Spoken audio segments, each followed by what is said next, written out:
இது மகிமை நேரம். ஆண்டவராகிய இயேசு கிறிஸ்துவின் ஈடு இணையற்ற நாமத்தில் மகிமை டிவி நேயர்களை இந்த மகிமை நேர நிகழ்ச்சிக்கு அன்புடன் வரவேற்கிறேன். இந்த நாள்ல நம்ம தியானித்து வருகிறோம் மனம் திரும்புதல் அப்படின்னு சொல்லி நம்ம தியானித்து வருகிறோம். மனம் திரும்புதல் அப்படின்னா என்ன அப்படின்னா, நம்ம செய்யற காரியங்களை விட்டு ஆண்டவருக்கு நேராக திசை திருப்பப்படுவதுதான் மனம் திரும்புதல். இந்த உலக பிரகாரமான காரியங்களுக்கு மாத்திரம் நம்ம படைக்கப்படல. நம்முடைய வாழ்வுல ஆண்டவர் கிருபை பாராட்டுகிறார். எதற்கு அப்படின்னா, பரலோகத்தின் அன்பை நம்ம கண்டுகொள்ளணும், பரலோக ராஜ்யத்தின் ஆனந்தத்தை நம்ம அடையணும் அப்படின்னு சொல்லி ஆண்டவர் நமக்கு வாக்கு பண்ணியிருக்கிறார். அதற்கு நேராக தான் நம்முடைய வாழ்க்கை ஓட்டம் காணப்படுகிறோம். அநேக நேரங்களில நாம் அதை விட்டு தவறுகிறவர்களாக காணப்படுகிற சூழ்நிலைகள்ல நாம் ஆண்டவருக்கு நேராக மனம் திரும்ப வேண்டியது அவசியமாய் காணப்படுகிறது. மனம் திரும்புதல் நம்முடைய வாழ்வில ஒரு புதிய தொடக்கத்தை கொடுக்கிறது அப்படின்னு சொல்லி நம்ம தியானித்தோம். இந்த நாள்ல நம்ம என்ன தியானிக்க போகிறோம் அப்படின்னு சொன்னா, மனம் திரும்பாத வாழ்வை குறித்து நம்ம தியானிக்க போகிறோம். நம்ம மனம் திரும்பினா புதிய வாழ்வுக்கு அது தொடக்கமாய் காணப்படுகிறது. நாம் மனம் திரும்பாத பட்சத்துல அது நமக்கு அழிவுக்கு நேராக நம்ம இழுத்து செல்கிறதாய் காணப்படுகிறது. அழிவின் பாதையில நம்மை நடத்துகிறதாய் நமக்கு அது காணப்படுகிறது. லூக்கா 13:3 இப்படி சொல்கிறது, நீங்கள் மனம் திரும்பாவிட்டால் கெட்டு போவீர்கள் அப்படின்னு சொல்லி வசனம் சொல்லுகிறது. நீங்கள் மனம் திரும்பாவிட்டால் கெட்டு போவீர்கள். ஆண்டவர் சொல்றாரு, மனம் திரும்புங்கள், பரலோக ராஜ்யம் சமீபத்திருக்கிறது. நான் உங்களுக்கு பரலோக ராஜ்யத்தை கொடுக்க நான் ஆவலுள்ளவரா இருக்கிறேன் அப்படின்னு ஆண்டவர் சொல்றாரு. என்னிடத்தில் வாருங்கள், நான் உங்களுக்கு இளைப்பாறுதல் தருவேன் அப்படின்னு சொல்றாரு. என்னிடத்தில் வாருங்க, நான் உங்களுக்காக ஸ்தலத்தை ஆயத்தம் பண்ணி கொண்டு இருக்கிறேன், அதுல நீங்க வர முடியும், சந்தோஷமா இருக்க முடியும் அப்படின்னு சொல்லி அந்த நித்திய ஜீவனுக்கான அழைப்பை ஆண்டவர் அறைகூவல் விடுகிறார். ஆனா அநேக நேரங்களில இது நம்முடைய செவிகளில் ஏறினாலும் அதை குறித்து அக்கறையற்றவர்களாக, அதை நிர்விசாரப்படுத்துகிறவர்களாக, அசட்டை பண்ணுகிறவர்களாக காணப்படுகிறோம். இந்த நாள்ல ஆண்டவர் என்ன சொல்லுகிறார் அப்படின்னு சொன்னா, மனம் திரும்பாவிட்டால் அழிவின் பாதை அழிவுதான், நீங்க கெட்டு போவீர்கள் அப்படின்னா என்ன, நம்முடைய வாழ்க்கை நரகத்துக்கு நேராக சென்றுவிடும், நம்முடைய வாழ்வு நித்திய நரகத்துல கழிக்கப்படும் அப்படின்னு சொல்லி ஆண்டவர் நமக்கு ஒரு எச்சரிப்பின் செய்தியை கொடுக்கிறார்.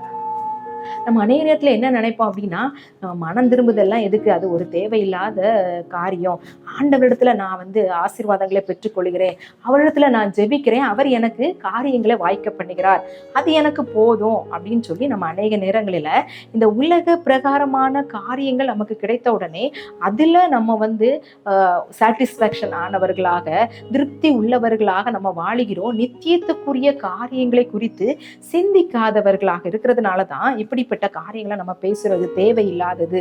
இல்ல அப்படியே வேணும் அப்படின்னா வயதானதுக்கு அப்புறம் நான் மனம் திரும்பிக்கிறேன், அதுக்கப்புறமா நான் ஆண்டவருடைய ராஜ்யத்துல நான் போய்க்கிறேன் அப்படின்னு சொல்லி, நாளை நம்முடையதல்ல, இன்றைக்குதான் ரட்சணிய நாள், இன்றைக்குதான் அனுக்கிரக காலம், நாளைக்கு எப்படி நடக்கும் என்ன நடக்கும் அப்படின்றது நமக்கு தெரியாது. அதனால ஆண்டவர் என்ன செய்யறாரு, நீங்க மனம் திரும்பணும் அப்படின்னு சொல்றாரு.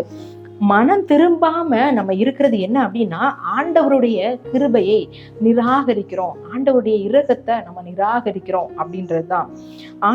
ரோமர் 2:4 சொல்லப்பட்டிருக்கிறது, தேவ தயவு நீ குணப்படும்படி உன்னை ஏவுகிறதென்று அறியாமல் அவருடைய தயவு, பொறுமை, நீடிய சாந்தம் இவைகளின் ஐஸ்வர்யத்தை அசட்டை பண்ணாதே.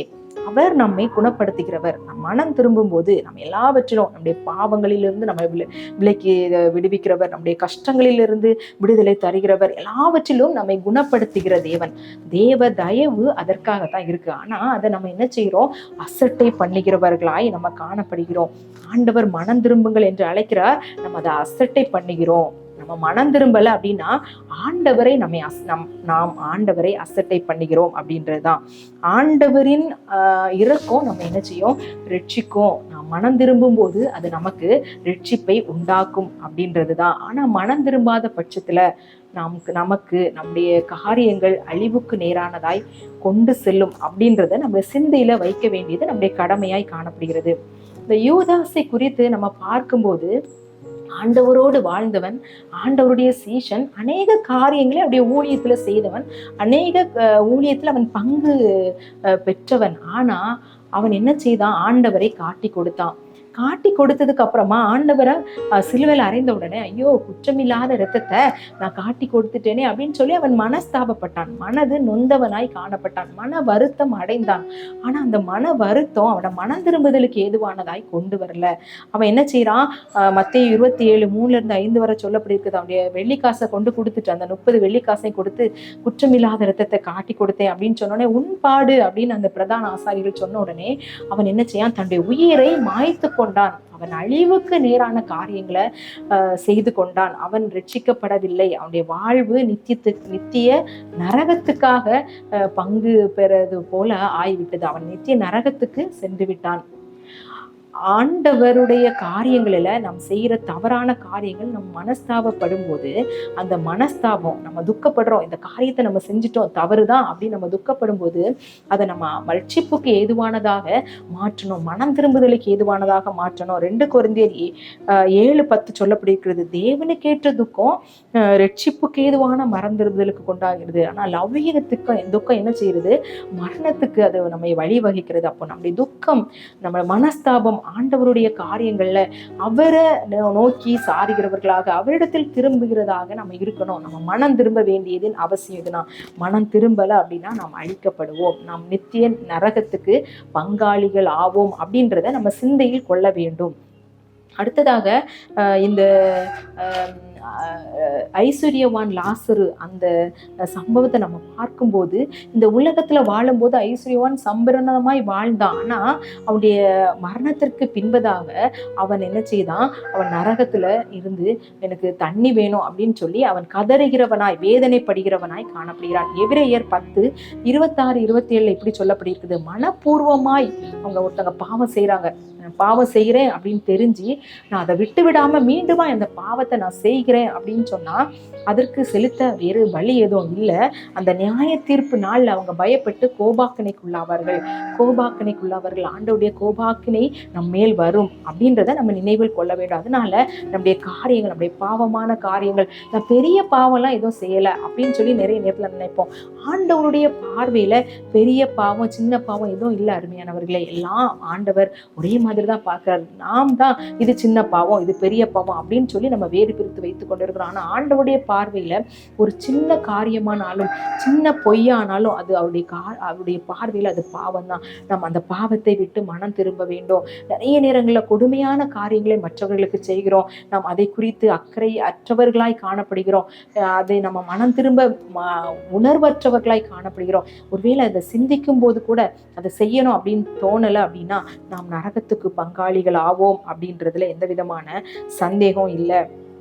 சார்லஸ் டெம்பிள்டன் அப்படின்னு ஒருத்தர் இருந்தார். அவர் தான் யூத் ஃபார் கிரைஸ்ட் இன்டர்நேஷனல் அப்படின்ற நிறுவனத்தை நிறுவி ஆண்டவருக்காக வைராக்கியமாக வாழ்ந்தவர். ஆனால் இவரும் இந்த பில்லி கிரகாமும் நெருங்கிய நண்பர்களாய் காணப்பட்டாங்க.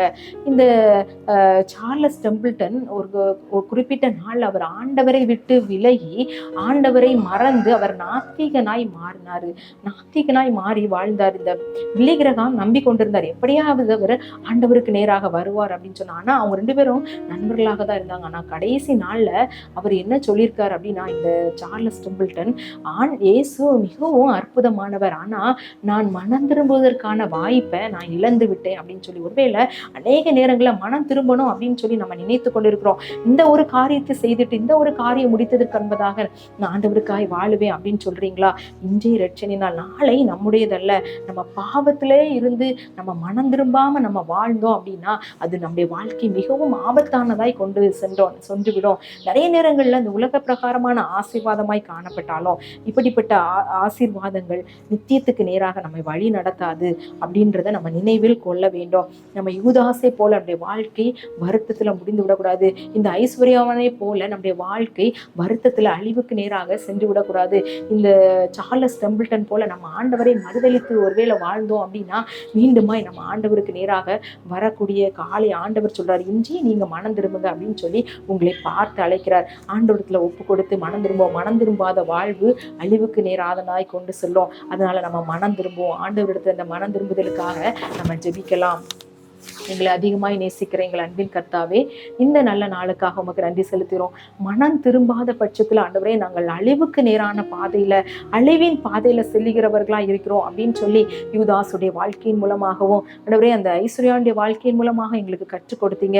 எங்களுடைய வாழ்க்கையில காணப்படுகிறதான உம்மை பிரியப்படுத்தாத காரியங்கள் ஆண்டவரே, உம்மை மறுதலிக்கிற காரியங்கள், உம்மை வேதனைப்படுத்துகிற காரியங்கள் எல்லாவற்றையும் நீர் மன்னிக்கும்படியாக ஜெபிக்கிறேன். யார் யார் இந்த நேரத்துல மன்னிப்புக்காக கெஞ்சுகிறார்களோ, யார் யார் துணிகரமாய் மனம் திரும்பாமல் தன்னுடைய மனதை கடினப்படுத்தி கொண்டிருக்கிறார்களோ, அவர்களுக்கு ஒரு லகுவான இருதயத்தை கொடுங்க.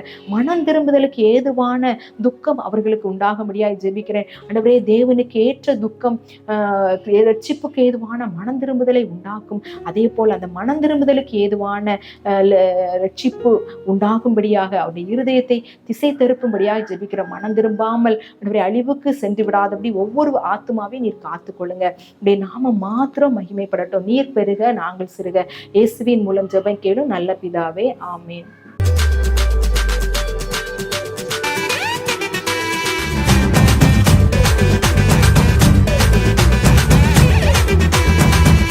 மகிமை